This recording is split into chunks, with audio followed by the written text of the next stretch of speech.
Hi everyone, welcome to another episode of the Leap Takers podcast, the podcast for the curious, where I'm interviewing daring entrepreneurs, investors and shapers in fascinating areas such as crypto, consumer technology, traveling, or the future of work. In these conversations, we will discover how these leap takers got started on their journey, the insights and learnings they gathered, their mental models, tactics, and much more, so that you too can take the leap. Before we get started with the interview, I had a small idea that I wanted to try out today. So over the last few years, I collected a lot of interesting quotes in a Google Keep document. And I thought, I could just select one of these quotes every episode that fits to the theme and share it with you. So I'm happy to hear your thoughts, what you think. I'd be curious to hear if you like the idea. So here is my quote number 1. If you dare, then you have already gotten further ahead than 99% of all others. That's a quote from Daniel Ek, the founder and CEO of Spotify, which, by the way, would be also a great guest to have on this show one day. Who knows? One can dream, right? So I think this quote really captures the essence of what this podcast is about very well, and it also applies to today's guest, whose name is Estefanía Tapias. She is a researcher on the topic of the future of cities and an entrepreneur that was listed on the Forbes reputable 30 under 30 list. She is originally from Colombia, but has been living in Switzerland, in Zurich, for the past few years, where she co-founded WeSpace. WeSpace is a community, a co-working space and a digital platform inspired by women. They have a location in Zurich. That's also where she invited me to record this interview. Estefania obtained her Ph.D. at the ETH in Zurich and worked as a researcher and lecturer on the topic of smart cities, as well as in Zurich and in Singapore. So I think this is a great episode since we talk about how she got started with founding a co-working space, which is a booming industry if you look what's happening in other countries like the US with some gigantic companies like the V company. And also we talk about the mindset to make the jump to start your own venture. And we talk about tools to build the perfect website and also discuss how she got featured in the Forbes 30 under 30 list, which makes for a really interesting story. So without further ado, let's get started. Hello, Estefania. Welcome to the podcast. Thank you for taking your time. I think my first question would be about your personal background and how you became fascinated with the topic of smart cities. Since this is quite a specific topic. So would you share kind of how you got interested in that topic? So thank you, first of all, for inviting me for your podcast. My interest came because my background is in architecture, and while I was studying architecture, I got very interested in the whole sustainability and climate change topic. And then I did my master in sustainable architecture and urban planning. And then I got more into the topic of urban planning and urbanization. So, and then in research specifically, and then I came to ETH in Zurich to finish my master and go more in deep in the whole research of climate change, but with the focus of digitalization and future cities. Mm-hmm. And then I got more into that topic. Then I did my PhD also on that topic in information architecture and urban climate. Yes, and then it just started from there. Okay. And it was just, the journey started there.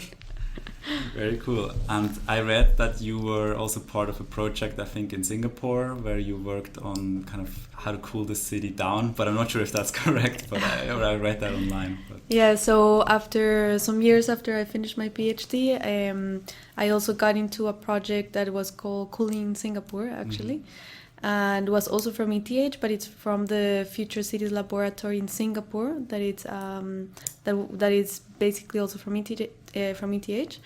Yes, and then after my findings of my PhD, I got more into the topic, but more like from a project management perspective and from an expert perspective. And then I supported them just on the side, but I also had the opportunity to travel a couple of times there and help them with developing the project. Okay. And so just generally your feeling, how did the space develop over the last few years? Has interest risen in that type of research and projects? Or how do you see the state of this whole industry? It's very interesting because when I did my PhD, so when I started in 2013, the topic, of course, of climate change was very hot already. Hot literally also, but I mean like in the agenda of many research labs, but it was more from the perspective of the more hardcore scientific level, like from the meteorological level, the physics level, even the chemistry level. So it was more, or from the engineering level, but in terms of cities and how it will affect the future of cities and the citizens, it was quite raw still. So back then it was quite interesting because I started combining this whole idea, this whole research about urban meteorologic and cities and development and climate change and so on, and how the changing climate is affecting the thermal comfort of people and so on. And I also got the opportunity to have as an expert and co-supervisor one of the leading researchers on the topic. So it was good because back then there was not so much interest, and then I got to develop a lot with him. But by the time I finished, then the whole topic of how the coming climate was going to affect the cities started being much more popular, which was quite good. And then that's how also the project in Singapore started, also because the whole idea of how the citizens will be affected and the thermal comfort and so on. So it was good, and then I think nowadays it's also even more changing, even more, like more from an urgency perspective, that it's really like, I mean, nowadays what we see all about the climate emergency instead of climate change, because it's really like a topic that has to be dealt right now, and with the results from the IPCC report from last year in October. So I mean, things are starting to flow a bit faster. But I mean, it's been a whole process. Yeah, for sure.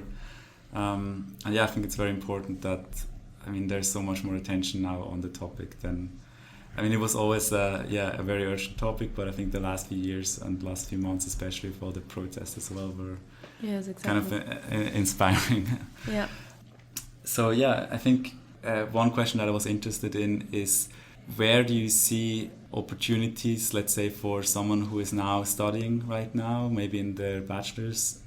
Where do you see kind of the biggest or the hottest topic right now, where you could go into from a research perspective, or also from a business perspective?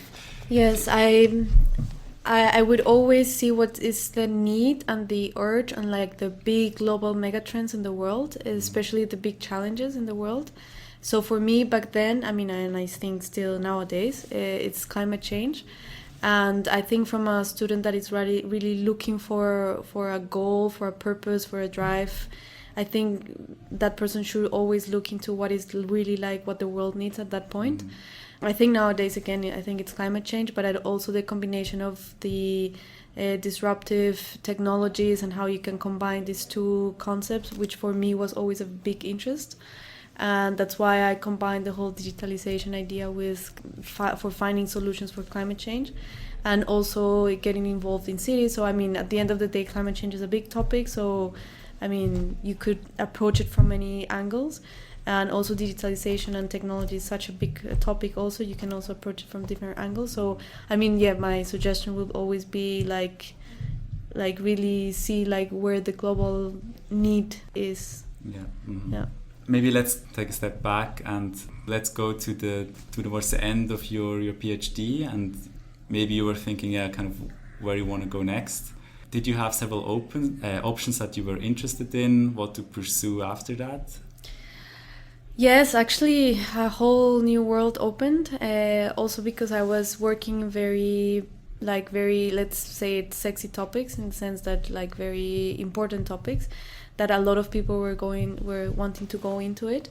And I also tried a startup before on the clean tech field, which was quite hard actually, but I learned a lot from the point of view of entrepreneurship. And I had different possibilities, but for me personally, I always wanted to become an entrepreneur. I tried it already before, as I mentioned before, with a clean tech startup. To interrupt, what was that clean tech startup doing? Actually didn't work, so it's not there out there, but it was basically all-in weather station, which means that it was like a very small weather station that it also had included the computer and all of the analytics and also the connection to the internet, the servers and so on, because usually weather stations, they are huge and you have to connect the console, then you have to connect the computer, then you have to connect to the internet and to get all the information. And then this idea was like to couple everything in one small device. And I mean the hardware and the software were brilliant, but the problem was that there was not really need for it. Mm-hmm. So, and then we were always trying to look where the need was and how to create our customers, but at the end of the day, if there's no customers, then there's no business. Yeah, correct. So. Okay, yeah, so I didn't want to interrupt, but so I guess you said you were sure you wanted to continue that entrepreneurial life afterwards. Yeah, because I had kind of a taste of it. Yeah. And I liked it, even though it was like my first failure. But it was very interesting. I learned a lot, and then I realized that in research, I really like research a lot, and it will always be kind of my backup method for any goal that I have. But I wanted to do something more practical and something that you see results faster and like immediately. And yeah. Great. And did you then actively think about topics or like problems that you could solve that you were interested in, or kind of what were the next steps after that, after you made that decision? Well, I was in parallel doing both. I was in parallel finishing my research activities and lecturing, because I was also lecturing, and then I started WeSpace, which is what you're referring to right now, in parallel. And I first wanted to do like a trial, like a test, so that's why we created a pop-up, which was kind of our pilot, where we wanted to explore the idea, and then afterwards, when it was already something more concrete, then I decided to leave research and then start really full-time on the new venture. But I'm still doing on the side research things for different topics. Like I also do consulting in terms of experts. So I mean, I never stopped somehow. But okay. Like from a day-to-day job, I'm focused more on the venture now. And since you mentioned WeSpace, could you just quickly share to the audience what WeSpace is and what the purpose or what your goal is behind creating that?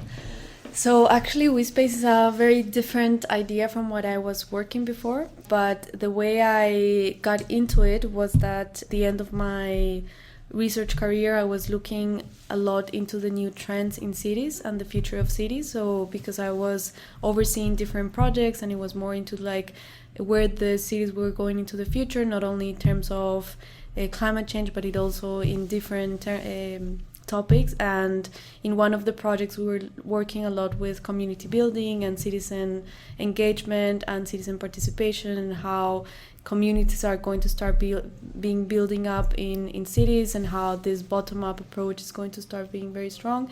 And then the future of work, how all the dynamics in the city are changing. So then I got very into the whole idea of co-working spaces and how the whole physical environment in cities is going to, like, the concepts are going to change. So people are not going to go every day to the same place to work, but they are going to choose different places where they can meet different people and they have different networks.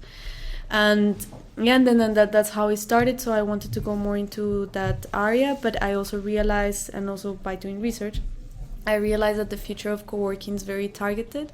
So in the future, all co-working spaces will start being more, they will have more like a target group, like for example, co-working for food startups, or a co-working for artists, or co-working for photographers and so on. So it's more like targeted.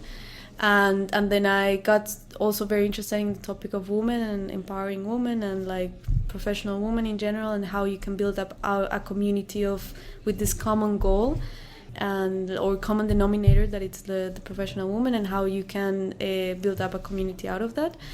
And actually initially it started like as a co-working space, but eventually we changed it, and now we call it a woman-centric platform, where we offer co-working, But that's not the core of the business, because we also offer a series of events, we also offer networking, and we are also building up a digital platform. So in the sense that it becomes like a woman-centric community, that it's physical and digital, and that, and then it's just basically how you build up online and offline community. Okay, yeah, very interesting, and I think a very great initiative as well to encourage kind of entrepreneurship, or like I guess also innovation and just exchange among professional women. Yeah, one thing that would be interesting for me is co-working spaces. It's a very tangible business in the sense that you need like real estate, or you need like a property where you can rent out the working desks, etc. It's probably not that easy to get into that. No, that's basically the biggest problem. Yeah. Like, how did you approach this? Because I'm really interested how kind of entrepreneurs make these decisions, and how they educate themselves as well before they do such a move, or like how they learn while doing it. Yeah, it was I mean, as you mentioned, it was learning by doing, and especially when you have to build up a physical space, that it's quite capitally intense. So I mean, our theory from the beginning was like bootstrapping as much as we could, getting as much sponsors as we could, getting partnerships, and so on. So we really tried really hard on that. So it's really like meeting people, telling them about your idea, trying to get some partnerships, but in the sense that it's also good for them, that it's not only like asking for money and for things, but really like doing also something in return. And I think that's how we got the space. We got into a partnership with the owner of the space, and then we also gave that like the company some visibility. Then also with the furniture was the same thing. I mean, of course, at the end we had to buy also some like the rest of the furniture, but it was like more how to build it up without having any money, which makes you always very creative. Yeah. And then I mean, until today that we have done everything ourselves with my co-founder, and then we don't have any investors, and we managed to have to pay all our fixed costs, and we managed to run the business as it is.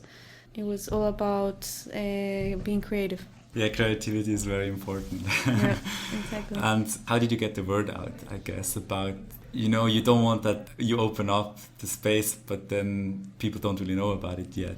Yeah, I mean, getting traction is also very, very difficult. The way we did it is that, I mean, 1 or 2 good media presses, it's enough to build up like a snowball.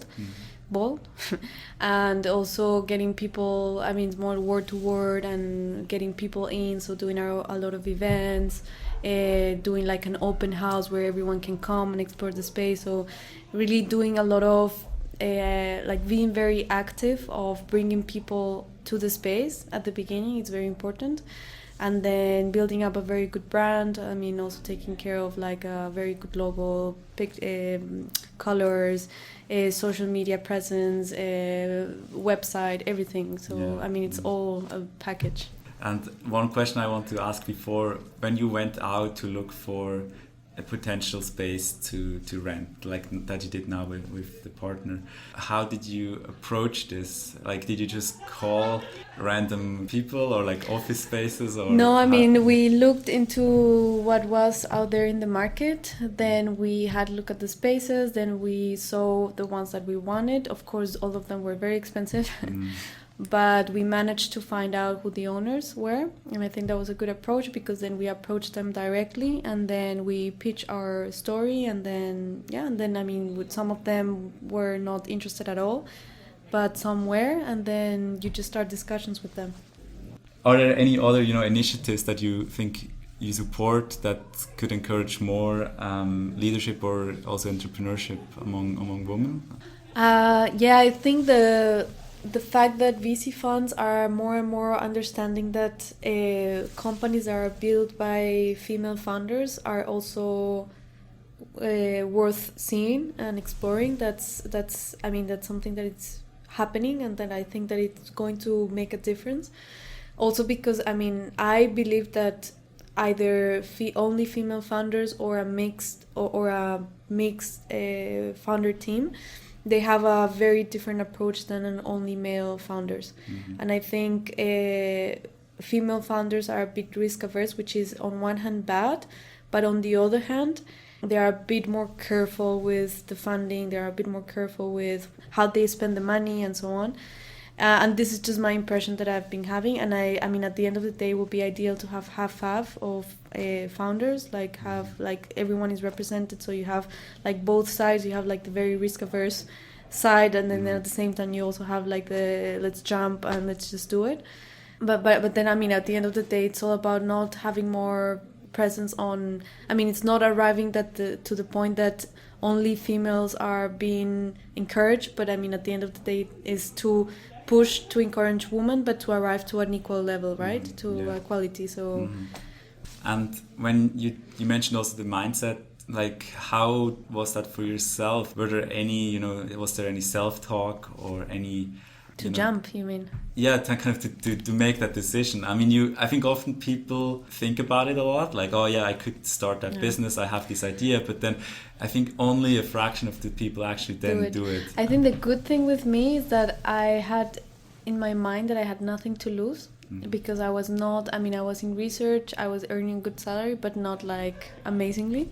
So I haven't been I was in research, which at the end of the day, you can think that it's like a small entrepreneurship venture because you're building up your own kind of research and your own CV inside your professional career inside research. So you're kind of also in charge of your own projects, kind of like in the sense that I mean you already have like this self-initiative, and then I see that the people that have been in corporates for a long time and that have a very good salary and all of these like things that you are aiming for, right?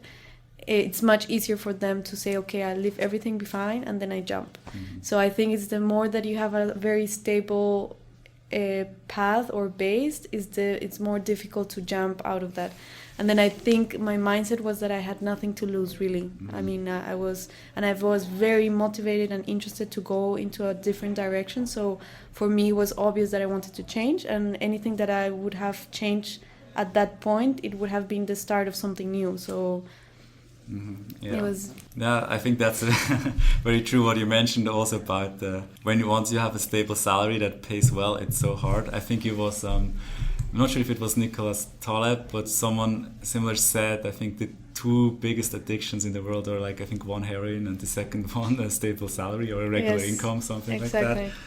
And yeah, it's very hard to kind of give that up. Yes, exactly. So yeah, I mean, I think in that sense I was very fortunate because I also think that if I were in that position that I had a very amazing stability and I was happy with my job and I had a big company backing all my professional progress, then it would be much difficult, of course.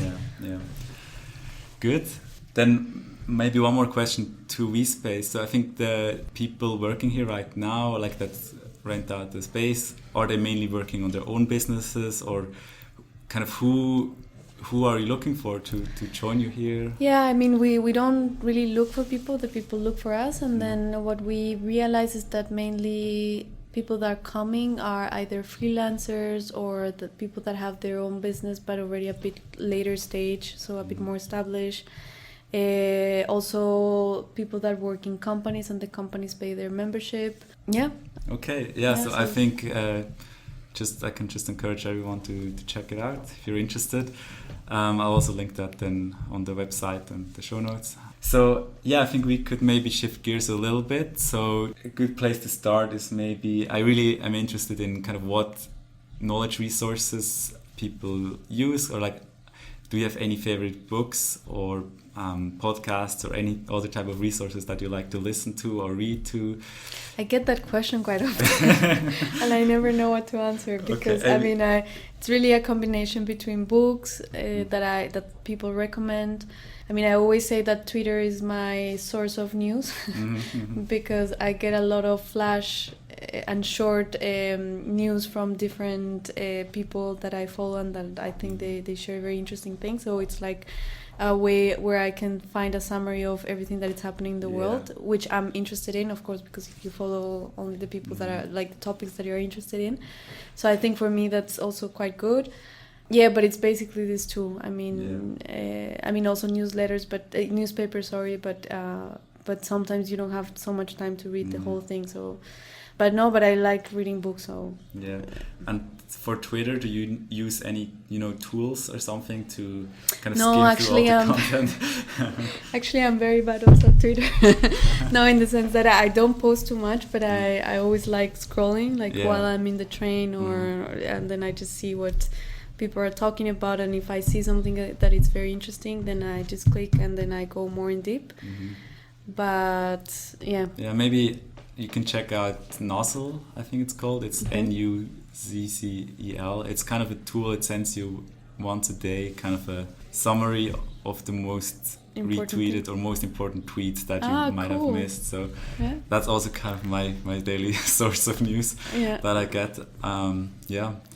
And you mentioned books. Do you have, any favorite book that you would recommend to people? It does not even need to be business related. It can be, it can be a book that really had kind of changed your mindset, or that you found really entertaining. I like the one from the one that's called 0 to 1. From Peter Thiel. Yeah. I always say 1 to 0, so I always have to check 0 to 1. Yeah, I think that book, super fast, super easy to read. You read it probably in 1 hour if you're a fast reader. So, and it's, most of the things they talk about, it's very obvious, but other things are very interesting to hear, to read. But for a startup perspective, it's like a book you have to read. The other one that I really liked that I read recently was Traction. Okay. And it's really interesting because the moment that you face the situation that you need to get more customers, that's the book you have to read, because it's all about traction channels, more about the marketing and the sales, but really more from the strategic point of view. And they also tell stories around how other big startups have done it, how they have explored their different traction channels and so on. And they also lay down a strategy of how you can do it, a step to step. So that's actually very interesting. I think those are the ones that I really like the most. Yeah, great. I did not know Traction, but I'll check it out. It sounds very interesting. Then next question would be, I think you were featured on the Forbes 30 under 30. Mm-hmm. Is there, kind of a story how that happened? Do people normally reach out to you, or do you have to apply there, or how does that whole process work to get listed? Yeah, it's actually very funny because there's the main list, which is from the main magazine, which is the American list, and then the American list the main magazine, they did the Europe version. And then for a long time they had these two lists, the American and the Europe one. And then after a while the regional Forbes started also creating their own list, but it became spin-offs. But the moment that the European list came out, actually ETH started also promoting, starting from a marketing perspective, started nominating their researchers that actually were quite active and they were under 30 and were doing interesting, that were working on interesting topics. So back then ETH contacted me, and then they say, okay, we want to nominate you. And then the way they did it is that they say, okay, this is one of the main lists, it's the European list, so we don't promise that you will get in. We just send around 15 people, 15 nominees, and from the 15 we always get 2 or 3 if. And then of course if they pitch it to you like that, you're okay, there's no way I'm going in. First the main list, and second don't get your hopes up. But anyway, we did the whole process, and then for those lists it's actually quite difficult because you need to apply, and then you need to, in the application form, you need to write why you are doing great job, why are you doing this and that. And the ETH also had to do a lot of writing and applying, and there's 3 different stages and so on. So it was quite difficult to get the whole process. And also because of that, I thought okay, there's no way. There's so many amazing people at ETH. There's no way it's happening. And then suddenly they wrote me and say, okay, can you please send me your profile picture and your description? And I was like, what? Nice surprise, yeah. And then actually that year, 3 of us got in, 3 ETH researchers, we got on the list, which was quite good also for ETH. And then afterwards, after my year, then all the regional lists started doing like this spin-off of the local ones. And then afterwards I found out that they don't have to go through all of this process, and I got a bit pissed about that. No, I'm kidding. But I mean, I think there's like different processes, and I think people need to understand that it's not like the regional Forbes is not like the main list of the main magazine. Mm-hmm.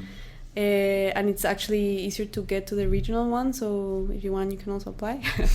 I would guess that it's much easier to get in. And I mean, for me, if I didn't have ETH doing this whole process for me, there was no way. I mean, you have to have like a big very established well-known institution backing you up, otherwise you have to be a billionaire. So I mean, and I'm not either. Well, so it was actually a very interesting. It was an interesting development. It was quite good. Yeah, good story. It was just something I was really curious about. Because actually people ask me a lot that, because they also see like that there now this that they started popping up this regional list, and then people don't understand. They are like, okay, but you were on science, but you were in the main list, but you were in Europe. Like how does it work, and so on. So.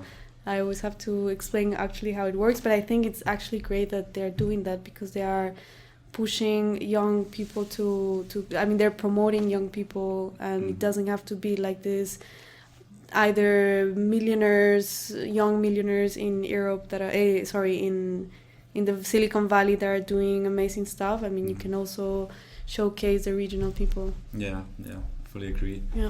Then something that I really like to ask is also if the people I interview, if they have any, unusual hobby or like some kind of absurd thing that you like, just to get more kind of a life balance, life-work balance. Yeah. No, just to see kind of what you do when you kind of not pursue your startup, your venture, and then just to see if there's something kind of unique or that could be interesting to the like audience. When I'm not working on the startup? When you're not working on the WeSpace, if there's any kind of hobbies you pursue. I like developing websites. Oh, really? Okay. I do it also for friends, and I started actually charging now because I realized that people appreciate my work. So, no, but I like building up websites. I like a lot of like design things. I mean, I don't know, developing like brands and like logos for friends and this kind of things. I like doing that a lot. I also like traveling. I mean, I cannot stay in one place for a long time. I mean, in the sense that not living. I mean, I can live here, but I mean, like, I have to travel. Yeah, but basically, I'm a workaholic. That's the truth. So, that's the sad truth. And you mentioned so web design. Do you have any tools that you use to? Yeah, before, like back in the days, I used to program them myself. Okay, yeah. But then afterwards, I realized, and there's so many tools now out there that really they are much faster. And then now what I like to use is Wix, because actually what I realize about this platform, which is amazing, is that it's the perfect platform for graphic designers to build up a website, because it's like having like an online illustrator. So you can kind of even build up, like create all your graphics and everything, like, and then you just publish and it's online. Okay. And then the other cool thing is that now they have the beta version of Wix Code, and then now you can start also coding. So I think for me it's the best combination, like the design part plus the coding part. And I think every person, like people that used to also build up programs, everyone has their own preferences. And I think it also depends on what your background and your skills are. But yeah, I think so. That's Wix.com, right? Yes, I think I also used it once for I think my first website as well. So yeah, I would also recommend that one. Then traveling, what's your next trip? I just came from Tel Aviv. Oh, nice. Okay. Yesterday. Yeah, no, but I mean around Europe, even if it's just taking the car or taking the train. So, yeah. Cool. Then a slightly different question. If you had any advice to your younger self, or also just to someone maybe early mid-20s, does not need to be career related. It can be any type of advice. What would you tell yourself? Or don't take yourself so serious. Especially because, I mean, not in terms of work. I think of work, I think I'm very happy with my work, but in terms of like more for a personal life. And I think sometimes when you are in your early 20s, you have to, maybe you think that you have to take yourself too serious because that's the only way you can build a career and people take you serious. But at the end of the day, I mean, you also have to have fun. Yeah. And then I ended up having fun only at the end of my 20s, so which, I mean, yeah, it was probably more careful fun, but yeah, I mean, I think that would be something that I would tell myself. My next question would be your personal advisory board, which is a concept that I heard not too long ago. Like mentors, you mean? Yeah, kind of mentors, but just people that you know would be, if you were a company or something, that would be in your advisory board. And it can be anyone. It can be someone alive, it can be someone who lived a few hundred years ago. Doesn't matter, just kind of people you would like that advise you or give you guidance in some areas. Oh, wow. I do admire a lot Helen Clark, which was the former Prime Minister of New Zealand, or President of New Zealand. I think she got involved a lot in the whole climate change and in the UNEP and so on after her time in the government. And I think it would be, I mean, I'm not sure if as an advisory board I would always dream to really interview her or like to really just talk to her and see like how, I mean, because it's incredible. It's someone that I have the feeling that it's not very self-centered, and that really wanted the common good of people, and I think she did a great job in everything she did. So, and she's already quite senior. I mean, she might be probably in her 60s. I don't know. So, yeah. But I mean, I don't know. I mean, there's so many people, but no one that I would. I mean, for my company, I know, but for myself, I don't know, I would need to think a bit more. Okay, no worries. Are there any learnings or also maybe unjustified fears that now looking back you think, yeah, I did not need to worry about that? Maybe more related to also your building up your company maybe now. My PhD. I should have not worried too much about that. Okay. Because I think at the end of the day I was doing a great job, but I always wanted to do it perfect. But good enough was, I mean, it was already good enough without arriving to perfection. So, and I think I stressed myself out quite a bit too much. Yeah. Okay, so relax more. Yeah. Also, don't take yourself too seriously, as you mentioned before. Okay, very cool. Then, yeah, I think my last question would be, since the title of this podcast is Leap Takers, my question is, what does courage mean to you? Jumping. Just doing it, jumping. I mean, what's the worst that can happen? Okay. Yeah, great verse. And then thank you very much, Estefania, for this interview, this conversation. I really enjoyed it. Are there any last words we want to say to the audience? Anything that you still wanted to say? No, that's all. I just want to thank you for the interview. I hope it was very interesting for all. Yeah, it definitely was. And then I think if people want to learn more about WeSpace or kind of what you did with your research, etc., I think I'll link them in the show notes. And I think people can also find you then on Twitter, even though you don't post too much. But yeah, exactly. Okay, perfect. Good. Thank you very much. All right, this was it for today's episode. You could do me a really big favor if you just quickly head over to the iTunes store or whichever app you use to listen to these podcasts and give the Leap Takers podcast a 5-star rating. This would really help me to get more visibility and that I'll be able to continuously bring on great guests on this show. So I would really appreciate that. Thank you very much. As always, I'm also very happy to hear your feedback. If you have any ideas as well for future guests, what questions you would like to ask them, just shoot me a message. I'm happy to read it. I will read all of it and also try to reply. You can find more details on that and on what I'm up to on leaptakers.com. You can also follow me on Twitter and Instagram, which you can also find the handles to in the show notes. Thanks again for listening. Have a great week. And don't forget, don't take yourself too seriously. Bye-bye.